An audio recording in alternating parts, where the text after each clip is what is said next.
Hello guys, आपका स्वागत है हमारी एक और शानदार वीडियो में, जिसमें हम आपको कुछ ऐसे पॉइंट बताएंगे जिसमें कुछ बच्चे अटक जाते हैं। वो मेरा मतलब स्लो पड़ जाते हैं। तो वैसे कुछ पॉइंट में हमारा आता है पार्ट्स ऑफ स्पीच। हो सकता है कुछ बच्चों को समर वेकेशन के होमवर्क में दिया गया हो, उनको समझ में नहीं आ रहा हो कि क्या करना चाहिए क्या नहीं करना चाहिए।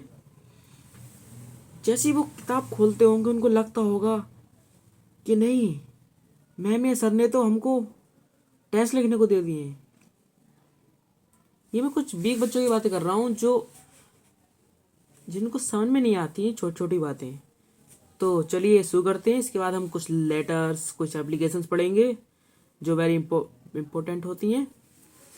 तो पहली है हमारी आती है नाउन।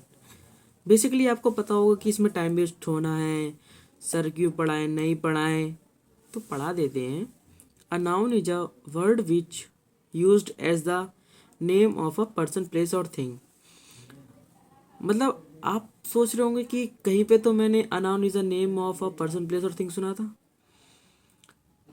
यह हो सकता है मेरी डेफिनेशन कुछ अलग हो, तो नहीं, ऐसा नहीं है। बस मेन पॉइंट क्या है, पर्सन, प्लेस और थिंग।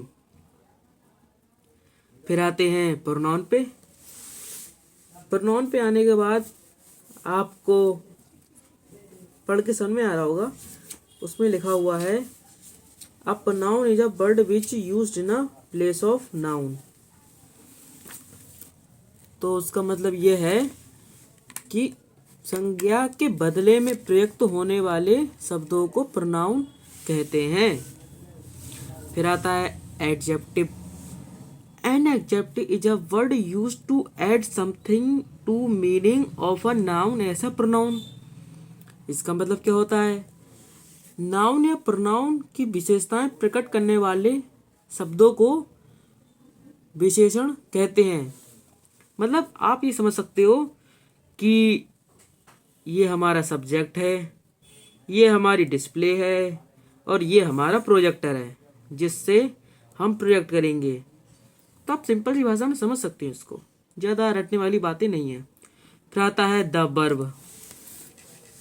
फिर द वर्ब के आने के बाद उसका अब verb is a word which use to say something about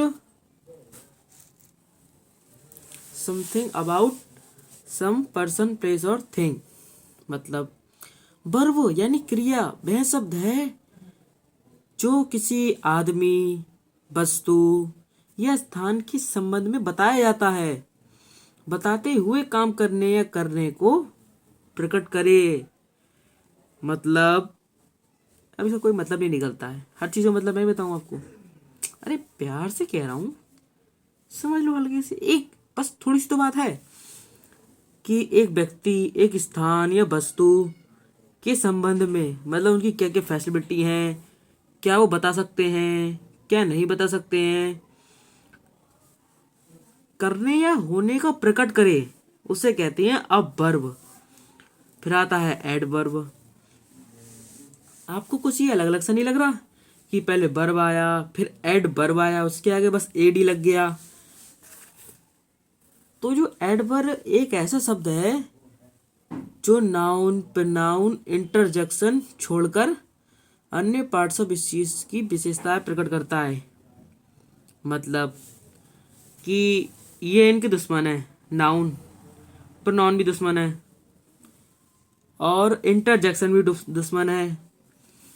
तो ये इन सब का साथ नहीं देगा भाई, ये इन सब को छोड़ के पूरी दुनिया का साथ दे देगा, लेकिन इनका साथ तो देगा ही नहीं, क्योंकि उसका लॉ है, उसके नियम है। चलिए आगे बढ़ते हैं। The preposition. प्रीपोजिशन वह शब्द है जो किसी संज्ञा या सर्वनाम से पूर्व प्रयुक्त होकर उसका संबंध वाक्य के किसी अन्य संज्ञा या सर्वनाम को प्रकट करे। चलिए फिर आगे बढ़ते हैं। फिर आता है हमारा द कंजक्शन। तो द कंजक्शन एक ऐसा शब्द है ब्रो, देखो समझो एक बात को,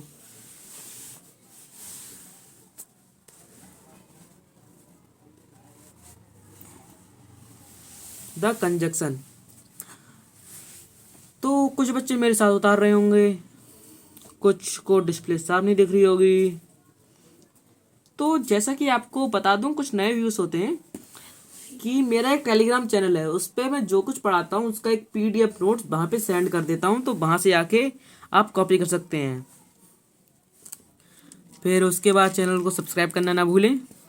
फिर आता है हमारा द इंटरजेक्शन, जिसकी मैंने बात की थी कि वो नाउन, प्रोनाउन और इंटरजेक्शन का साथ नहीं देगा, बाकी दुनिया का साथ दे देगा, क्योंकि उसको अल्लाह था।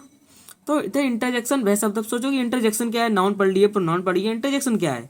The interjection is a word which expresses for suddenly feelings.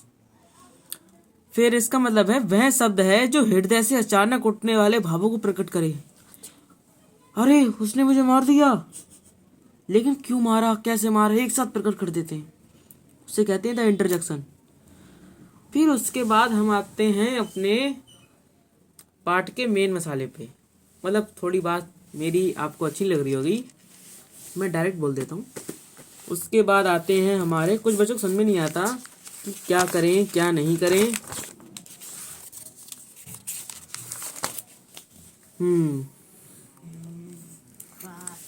फिर आते हैं हम अपनी एप्लीकेशन पे।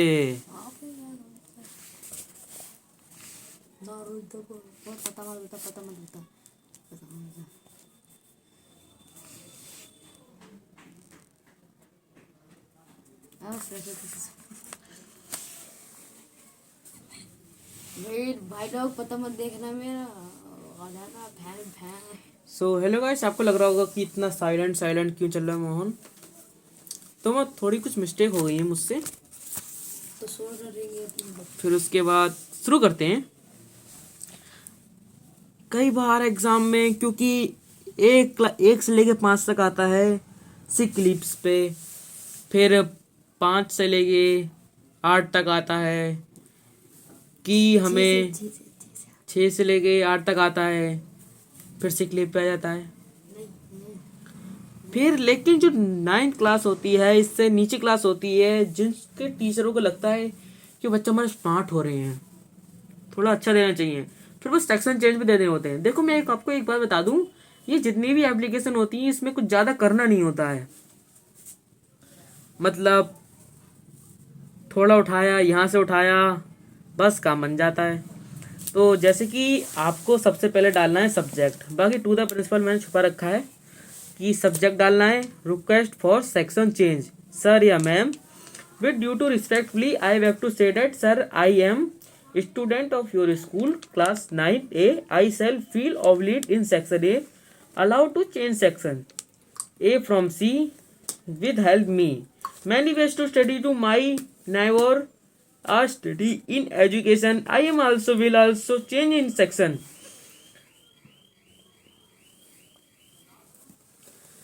तो इसी के साथ हमारी वीडियो समाप्त होती है। आशा करता हूँ कि आपको सब कुछ समझ में आ गया होगा।